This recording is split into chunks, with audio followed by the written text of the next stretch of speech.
Hello, friends. I hope all of you are doing very good in your life. So today we are going to discuss about second appeal in the Civil Procedure Code. So as you all know, a person has a right to appeal only if the right is provided by the law. A person does not have a natural right to file an appeal. He can only file appeal if he has a right.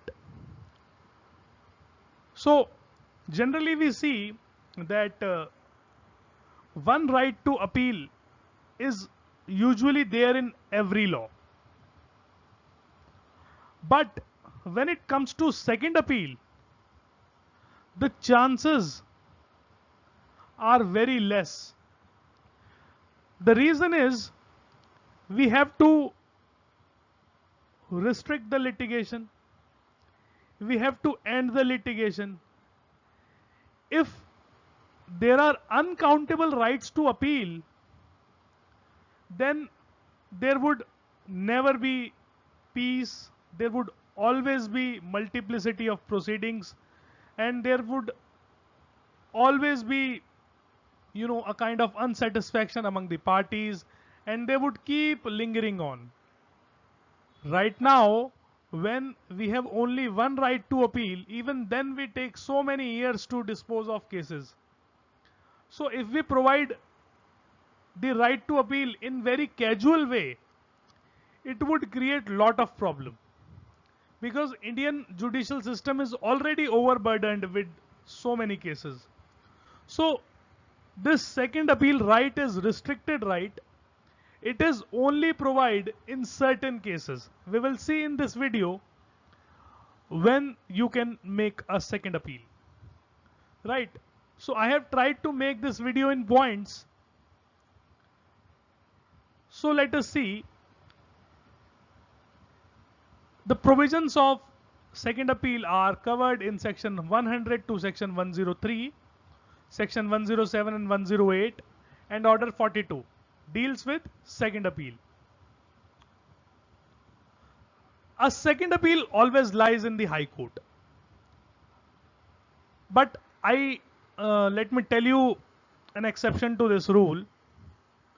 Suppose, as you know, in Delhi, district courts only have jurisdiction up to 2 crore. So if a case is beyond 2 crore, one has to file it in the High Court, because High Court has original jurisdiction also. And suppose that case is disposed of by the single bench, then one can file a later patent appeal before the division bench. What is a later patent appeal? We will discuss it some other time in some other video. For the meanwhile, you just understand, when appeal from a single judge to a division bench lies, it is a later patent appeal. We will discuss it later on sometime else. Right. And so it is a first appeal. Now when your later patent appeal is disposed of by the division bench, then you approach Supreme Court under SLP, under Article 136 of Indian Constitution. So that is an exception to this rule, but this is nowhere provided in the CPC. Right. So generally a second appeal always lies to the High Court.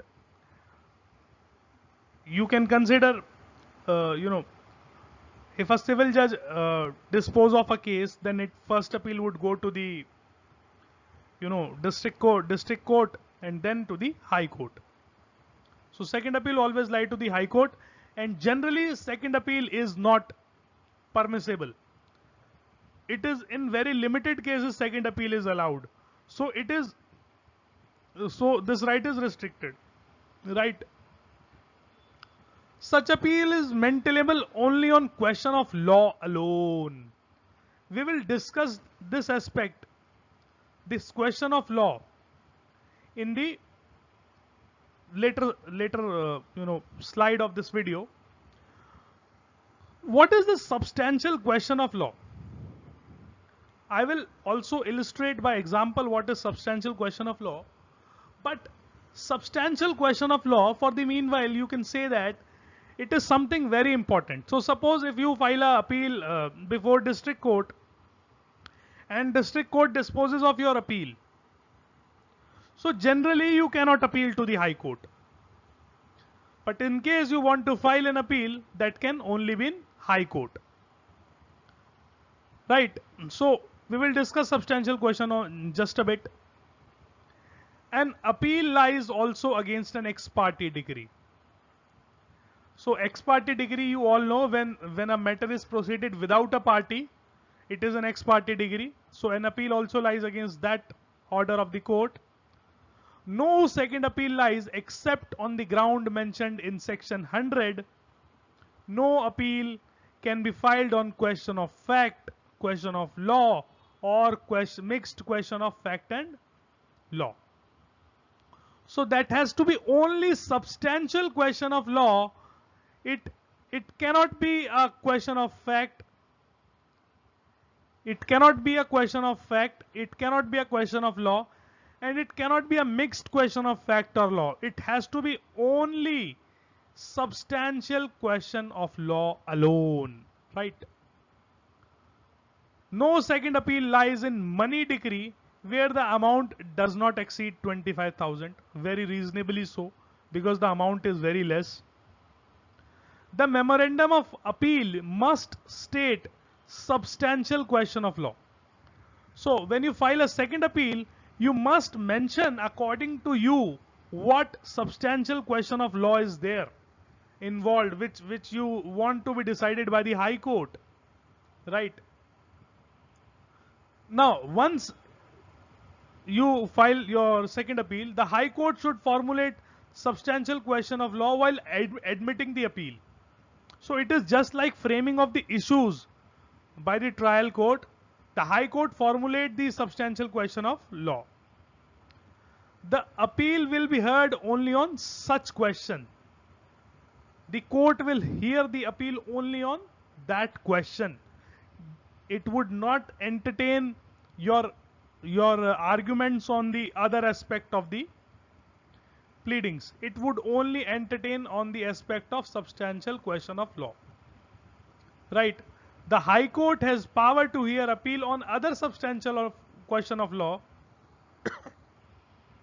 not formulated by it at the admission stage by recording reason. So suppose there High Court has only, there are the High Court later on finds out that there are other substantial questions of law involved, and High Court have only formulated one or two, but there are three questions involved. So High Court later on also formulate those questions by recording reasons, which the questions which were not formulated at the admission stage, High Court can later on formulate those questions also. At the hearing, the respondent can argue that such appeal does not involve such question. Right? So the respondent can say that to the High Court bench. The respondent can say that, sir, this question is not involved. Please do not entertain such questions. It is on the bench of the court to decide whether this question is involved or it does not involve. Now, procedure at the hearing will be the same as that of the first appeal. So that procedure we have discussed in the video that we made on the first appeal. So you can check out that video.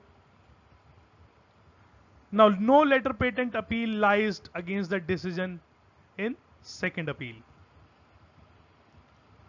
Right.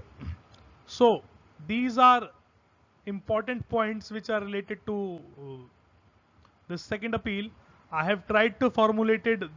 I cover this topic in summary procedure in a very summary manner. So, right, this is key points. Now let us discuss that. substantial question of law. What is this substantial question of law? As the word, this word substantial means something very important, something very, very important to decide the case. So court can only entertain substantial questions of law, right? So first of all, there is no definition of substantial question of law in the CPC. The question must arise in case, right? So it must not be an hypothetical question, and it must be a question that arises in case, and it is also necessary to decide it. You cannot, suppose a question of law, that substantial question of law that is arising in the case, but the court finds out that it is not necessary to decide it. So that that would not make any foundation on court. So if court thinks that it can be decided without deciding that substantial question of law, court can dispose of without deciding that question. But the two ingredient is that it must arise in case and it should be necessary to decide it. The mere fact that the question is raised by appellant is not enough. The word involved that is used in this section means considerable element of necessity. It must be necessary. So that substantial question of law must be which is involved, must be necessary to do justice. That question should be necessary to be answered or decided to do justice. Now this is the basically test what may be a substantial question of law, where the question is fairly arguable, where there is a room for different opinion, or where there is an alternative view is equally possible, or where the point is not finally settled by the Supreme Court, or not free from doubt, it can be said to be a substantial question of law. Now this is not a some straitjacket formula. This is kind of a workable test, right? Now formulation of substantial question of law is sine qua non. So sine qua non, you need to tell first of all, I would like to know the meaning of sine qua non from you guys. Please write the meaning of this legal phrase in the comment section, right? Let us see your knowledge of law. Condition precedent for exercise power of the High Court. So if there is no substantial question of law, the court cannot exercise its power of second appeal, right? It is duty of appellant to precisely state the question of law in the memorandum of appeal. When you file a second appeal, it is your duty to file to mention on what substantial questions of law that are involved in the case and what are to be decided by the High Court, right? This is basically your grounds of appeal, right? So court, if the court is satisfied, the court will formulate such questions. Suppose you raise 5 questions and court only thinks that there are 3 questions which are substantial and other 2 are not necessary to be decided. So the court can formulate only 3 questions and it can decide your appeal, right? Now let us see what are the examples of substantial question of law. This would make your concept very clear, right?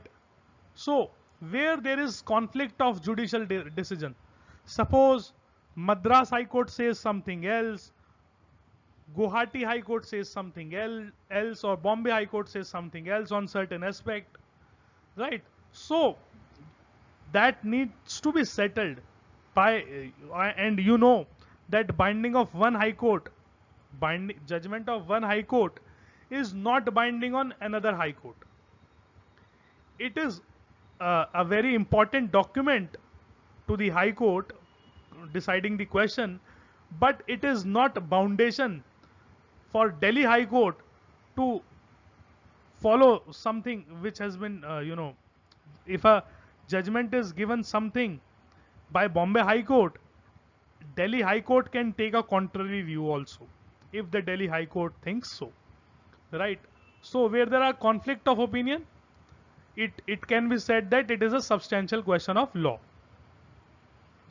Recording of finding without evidence on record.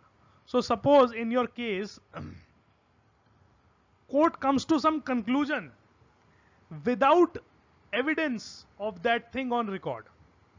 That means the court has drawn some kind of inference without evidence. When there is nothing on record to prove that finding, that can be also a substantial question of law. Disregard or non-consideration of relevant or admissible evidence. So suppose something that is relevant or that is admissible as evidence according to the Indian Evidence Act, and court has not considered it or shown a disregard to it, then you can raise this as substantial question of law in your second appeal. Now, taking into consideration irrelevant or inadmissible evidence. Now this point is just opposite what we have discussed in this point. So when something irrelevant is considered or something inadmissible is considered as a valuable evidence, then it can also be raised in second appeal as a substantial question of law. Misconstruction of evidence or document. So suppose a document says something else and court draws some other inference which actually is not the intention of the document, then also it can be a substantial question of law. It can also be a matter of argument. A question of admissibility of document. So suppose you give some document in trial court and trial court does not admit the document. You file a first appeal that does not allow you. Now you can raise the admissibility of that document in the second appeal.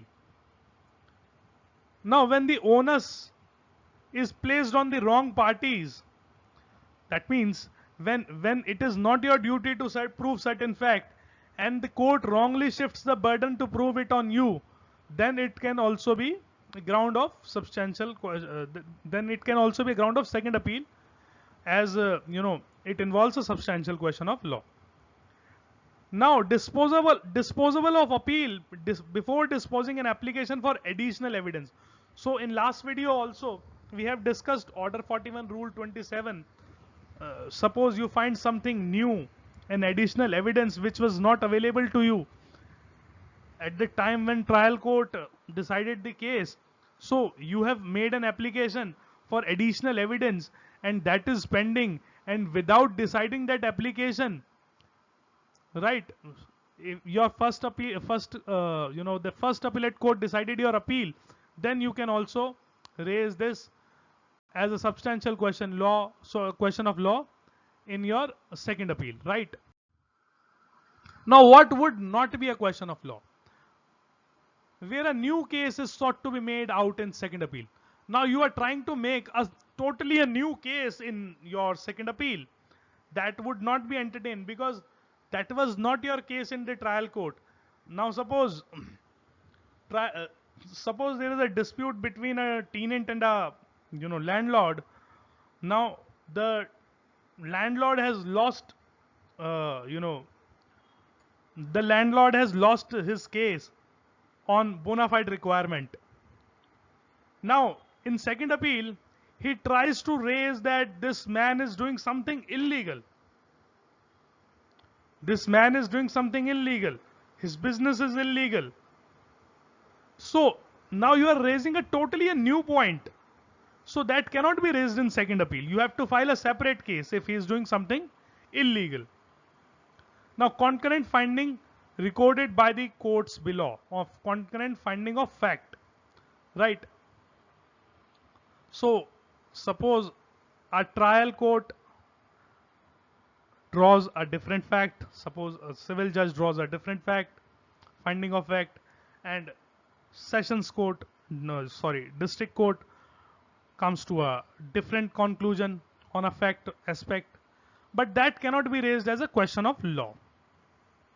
Where a new plea is raised, which is either based on fact, missed question of law, or fact, or merely a question of law. So I have already told you that it is not, it does not satisfy the criteria if it is merely a question of law.